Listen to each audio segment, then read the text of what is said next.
Right.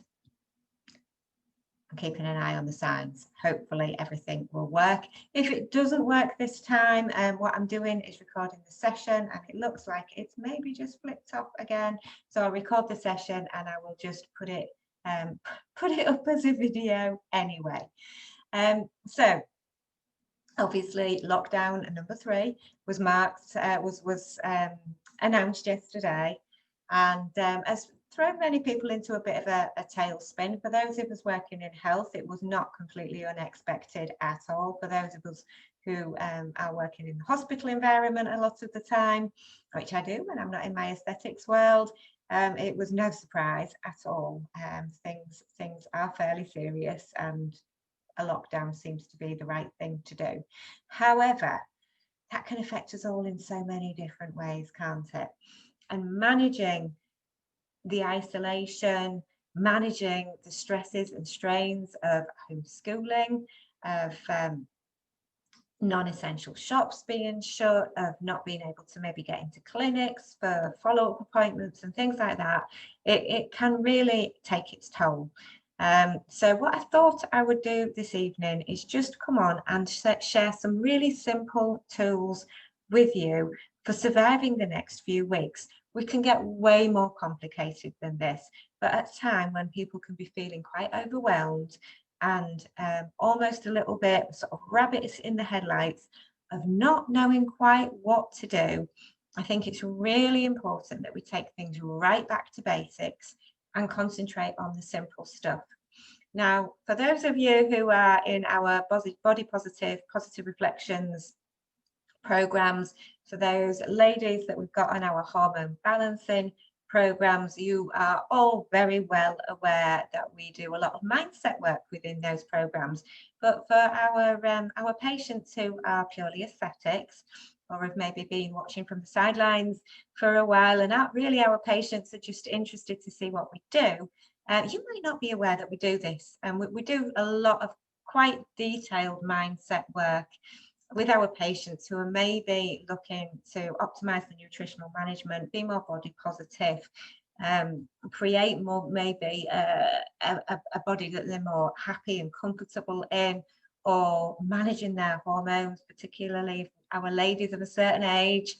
We're all sort of feeling the struggle, and that becomes very, very intensified in situations like this, where our world becomes a lot smaller. Particularly if you're working from home or not going out to work, the world becomes a lot smaller, so the problems that we have become a lot bigger because there's very little to sort of temper it and to put it into any kind of context beyond what we are experiencing in our own worlds. So on that basis, what we really need to do is start taking things right back to basics and going right back to the very simple stuff. So what I'm going to do is I put together an extremely simple presentation I'm going to share with you and just run through some of these very basic tools. So let us go on to here. Hopefully everybody can see that, and so it's just 4 really, really simple tips, but they are very simple, but don't underestimate the power that they can have in helping and supporting people who are maybe struggling in their own head at the moment, or struggling with the overwhelm of work and kids and homeschooling and managing the home and not being able to get outside as much as they would like, all of that kind of thing. It can become extremely overwhelming, and because of that, we need to go back to basics and the really simple stuff. So I know it sounds obvious, but nutrition now, we've had 2 lockdowns in 2020, and then along came Christmas. And honestly, really, what have we had much to look forward to other than what we're eating and what we're drinking? A lot of the time it's been very focused on these kind of things. It's been completely understandable. But over that time, we know that the general population has packed on a few pounds, perhaps, read somewhere today, although I don't know if the source is credible, and I'm always very wary unless the source is credible, but an average of about 15 pounds is what I'm told people have gained over the last few months since we've been in these lockdown situations. And while the comfort food can be lovely at the time, it doesn't take very long, does it, before it starts to make us feel sluggish and tired and not as able to move as well as we could before. If we've got problems with our bones and joints to start off with, if you've got a little bit of arthritis or anything like that going on, being that little bit heavier can exacerbate that, make all of those symptoms much more worse to deal with. So, you know, while I am a massive advocate of being confident in your own body, and I truly believe that that's the way that we feel good about ourselves, and that's the way, or the process through which we can make changes, just being a bit more mindful about your nutrition, or our nutrition generally at this stage, can be a really good thing. If you feel you're putting good things into your body, you feel that you're getting the right sort of energy, you kind of level off those peaks and troughs of sugar hits that you can come across if you're eating a lot of sugary, fatty foods.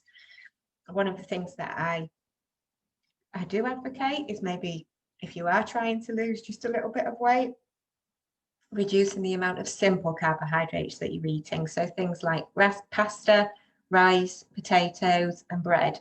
They're the carbohydrates that are quite dense in calories, but not hugely full of content in terms of vitamins and minerals and that kind of thing. You can easily get the vitamins and minerals that you need from other things that are perhaps less calorie dense, but maybe a bit more filling. Or you can certainly eat more of them to fill you up more, and you feel a little bit more satisfied after that. So really think about what it is that you're eating, what it is that you're drinking. Do you really need that second glass of wine? I mean, I know sometimes the answer is absolutely yes, I do. But think about what you're eating, what you're drinking, and always think about increasing your water intake. Now, this can be water that's got a little bit of juice in it. It can be flavored with the like the cold tea bags. Anything like that, but anything that increases your intake of water is going to be good for your energy, for your clarity within your thinking, and for your skin, which is amazing as well.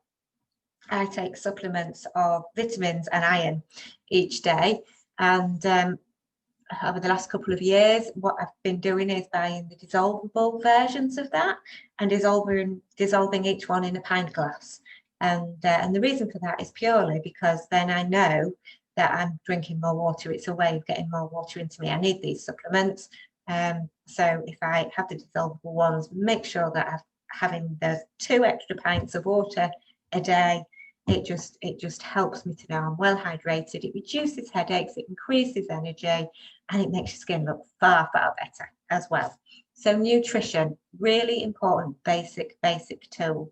And you know, post Christmas and New Year and all the rest of it, it's always a good time to just reflect on our habits and see if we can improve things there. Exercise. Now, exercise doesn't have to be arduous. I am one of those annoying people that tends to fall out of bed into my trainers, and I'll go out and do a run in the morning. And the reason that I fall out of bed into my trainers is purely because for the first mile or so, I'm fast asleep pretty much. So I don't really feel the pain until I'm sort of on my way back, because my runs aren't particularly long, but it makes me feel better in the morning. It wakes me up, it gives me that energy. And even when I'm really not feeling like going, actually my first foot out the door, when I start stretching out, it makes me feel physically better. But I do it because I enjoy doing it. And if I didn't enjoy it, I wouldn't do it. So find something that floats your boat. You don't have to do a heavy workout. You don't have to go to the gym. If your thing is dancing around the kitchen with your music blasting out in the morning, do that. You know, if you love a little bit of calm yoga or Pilates or something like that, do that. Do what brings you joy and makes you feel better. Exercise shouldn't be arduous. And if it's simply a case of getting out at lunchtime for a 15-minute walk, in the fresh air, do that. Something is better than nothing. I was on a forum the other day when people were talking about a run every day and how it was really difficult, and they were under pressure and under stress, and it was only the beginning of the month, and how hard has this sort of, you know, become. And really, you know, it doesn't need to be about run every day, does it? It's do something every day, be it a walk or, you know, a little bit of a workout. Joe Wicks is back on our screens, isn't he? You know, I was in a forum this morning where we were discussing the Joe Wicks situation. I actually really like the guy. He makes me laugh. He's funny. He makes exercise light and entertaining for me. Some people hate it, and you know, it's a bit marmitey. But if you can find something that really lightens the tone for you, that makes it fun, that you enjoy, bring a little bit more movement and exercise into your life. Have a daily plan. So we are human beings. By definition, we like a routine. It makes us feel safe. So by having a daily plan, knowing that what we're doing each day, it gives us that security. It gives us that little bit of control that actually, you know, when everything else in the world is going on that's not within our control, we can take control of this. We can make this ours. And that's really important. So I'm not talking about a full itemized diary, timetabled with breaks and lunches and all the rest of it in there. If that's what floats your boat, do it, absolutely. But I'm maybe talking about one thing. You know, tomorrow I'm going to make this phone call to such and such a person. The next day I might ring another. The next day I might go for a walk with this one friend. So you've got a daily plan of things that you're going to do. So your days are not filled with nothingness, if that is a concern for you, or equally, if your days are filled with chaos because you are trying to work from home and homeschool the children and all the rest of it, you schedule one thing in a day, even if it's just for 5 minutes, that is for you. It might be a bath. It might be just something that gives you that 10 minutes to calm down and maybe listen to a little bit of music or read a book or do something, but make it part of your plan for that day, part of your routine, and it will help you to have that security, build in some certainty, and just generally feel a little bit better. It's important, so don't forget to do it, because we're all important, and sometimes we put ourselves way at the back of the queue of priorities. And actually, it's that old adage, isn't it, about putting your oxygen mask on first before you can save anybody else. So try and work something for you into your daily plan and have that sort of schedule there. And finally, sleep. Now, I know from talking to my menopause ladies, sleep certainly is eluding a lot of us at the moment. And I know with obviously the stresses and the worries around the lockdown, around COVID, around the homeschooling thing, around trying to work from home and manage children, sleep can be one thing that really takes a hit. So what can we do to optimize this? Well, it's not easy. You know, I'm not pretending that there are any real quick fixes, but a good sort of sleep hygiene routine really helps a lot of people. So what I mean by that is 2 hours before you're planning on going to sleep, electrics, they should go away. Get rid of them. Think about reading a book, having a nice bath, not scalding hot bath or shower, because that will actually wake you up more, but a nice comfortable warm bath or warm shower, something that you find relaxing, maybe some nice oils in there that smell lovely and make you feel chilled out. Listen to some music, something that's very calming and makes you feel, you know, much more chilled out, much more zen, much more calm than perhaps you would be if you were flicking through Facebook or playing Xbox or any of the other things that sort of stimulate our brain from an electrical point of view. So think about developing a really good nighttime sleep hygiene routine that doesn't involve copious amounts of teas and coffees, because that will keep you awake as well. But maybe, you know, a nice warm routine or something that's comforting, that's nice at the end of the day. A good idea is also not to have a supper at the, a couple of hours or so before you go to bed, because your digestive system will be busy at work, even when you're trying to go to sleep. So what you want to be doing is properly relaxing and giving your body that chance to properly relax as well. So make sure that, you've not had loads to eat right before you go into bed. You've not been on loads of electrics, but you've done the things that make you calm. Sometimes putting the electrics down, going for a little walk if you are able, a couple of hours before bedtime, and then maybe coming back, having your bath and going through that whole routine, if that's possible for you, would be a really nice way to sort of calm down and tell your body that actually it's time to go to sleep. But any one of those things that you can build in as part of your daily routine, which I know is difficult if you're juggling kids with the bedtimes and you're screaming at somebody to get off the Xbox, and maybe you've got a small child that's waking up and crying through the night. There's so many distractions, and I'm not naive. I'm not suggesting that we all live in this beautiful little world where we can have these amazing experiences on a daily basis. But building these things in when you realistically can is going to help you, and therefore is going to give you a better quality of sleep and set you up better for the next day. So, to help you a little bit, I have put together this daily planner. So you can print this off. I'm going to put it, a link to it. I'll put the document itself in the comments underneath the video. So you can print this off. You can laminate it and fill it in each week if you want, and then just wipe it off, or print off a few copies if you like and just use a new one each week. But it's just some prompts for these 4 tools to really help you think.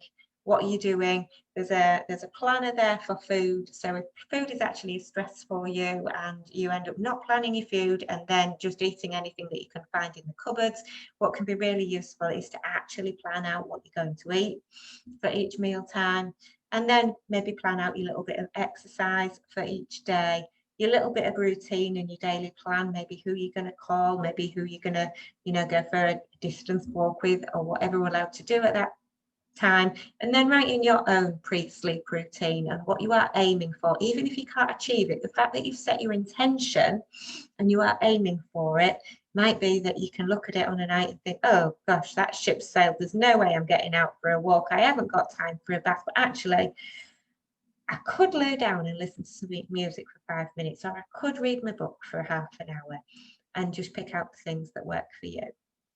So I hope that's really helpful for you. I'm going to stop sharing the screen now and come back to just being me. And then obviously, if you have any comments, any questions, anything like that, just put them in the thread. Let me know what you're thinking, and I would love to hear from you.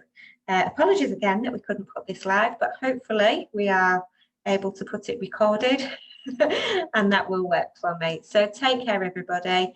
Thinking about you all. Look after yourselves, and I will see you soon. Bye for now.